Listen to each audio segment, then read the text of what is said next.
मंसूर साहब, अब ईरान की जानिब से ये जो अमेरिका के अड्डों को अब निशाना बनाया गया है,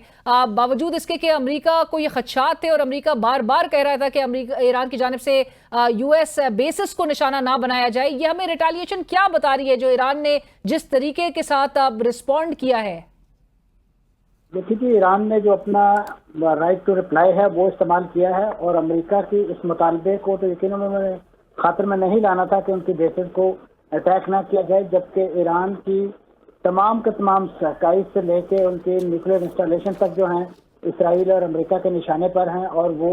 हत्ता कि अब तो ईरान के अंदर जो है उनकी जेलों तक पे हमले जो हैं उन्होंने जारी कर दिए थे। तो ऐसे में यकीनन ईरान के पास जो ऑप्शन मौजूद थे उन्होंने वो एग्जॉस्ट करने थे और ईरान ने इस वक्त ये ऑप्शन बड़ा केयरफुली एवल्यूशन के बाद जो है एग्जॉस्ट किया है। तो मैं समझता हूँ इसके रिपरकशंस भी अपनी जगह मौजूद हैं। ईरान ने यकीनन उस पर भी बहुत ही ज़्यादा सोच विचार की होगी, क्योंकि कतर जो है उन मुल्कों में शामिल है कि जो यदि ईरान के करीब समझा जाता है और ईरान के साथ उनके ताल्लुकात अच्छे हैं। और ईरान ने तो अपने ऐलान में यही एतराफ़ किया है कि हमने जो है कतर पर हमला नहीं किया, हमने कतर के अंदर जो अमरीकी बेसिस हैं उनको निशाना बनाया है। और उन्होंने उतने ही 6 मिसाइल जो है वो बैलिस्टिक मिसाइल दागे हैं, जिसमें इब्तदाई तौर पे ये फोर्दो पर हमले में अमेरिका ने इस्तेमाल किए थे अपने B-2 बम्बार के जरिए। तो ये एक सिंबॉलिक सी चीज़ है और मैं समझता हूँ कि ये अभी तो इसका यानी जैसे जैसे आपको इसकी डिटेल सामने आएगी कैजुअलिटी के हवाले से, अदरवाइज इसके बारे में तो कतरी अक़वाम ने कहा है कि इसकी कोई कैजुअलिटी नहीं हुई,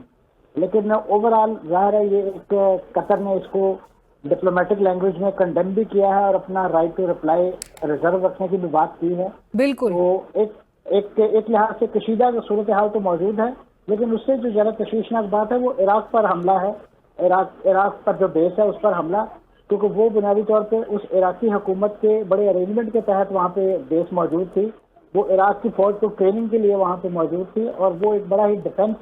कोऑपरेशन था। तो एक लिहाज से जो इराकी हुकूमत है उसे उस हमले को अपनी नाकामी भी समझ रही है,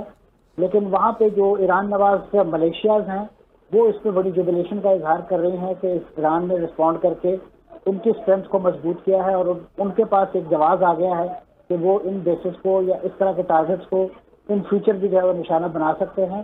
तो यकीनन इस पूरी डेवलपमेंट के बाद जिस तरह पूरे मिडिल ईस्ट के अंदर बहरीन से लेकर कुवैत तमाम जगहों पे सायरन बज उठे और उनकी एयर जो है वो बंद कर दी गई, तो मैं समझता हूँ इस जंग की शिद्दत और हरारत अब दूसरे हिस्सों में महसूस की जाने लगी है। और ईरान शायद यही चाहता था कि जब तक ये खत्ते के ममालिक प्रो एक्टिव किरदार नहीं अदा करेंगे उस वक्त तक अमेरिका और इसराइल की जारहियत उसे रोकना मुमकिन नहीं है। अगरचे इसके जैसे मैंने पहले अर्ज किया कि ईरान के लिए रिपरकशंस भी हो सकते हैं। एक तो बराह रास्त अमरीकी ऑनस्लाट या एक अटैक उसके तो मतलब वो इनएविटेबल दिखाई देता है, लेकिन उसके साथ साथ इन मुल्कों के साथ उनके ताल्लुकात जो हैं वो भी किसी लिहाज से सर्दमहरी का शिकार हो सकते हैं, बिलखुसूस जहाँ जहाँ ये बेसिस मौजूद हैं, बिलखुसूस अरब दुनिया में सऊदी अरब है, कतर है, मिस्र है, इनके साथ ईरान के अच्छे ताल्लुकात यानी डिप्लोमेटिकली माजी में रहे हैं।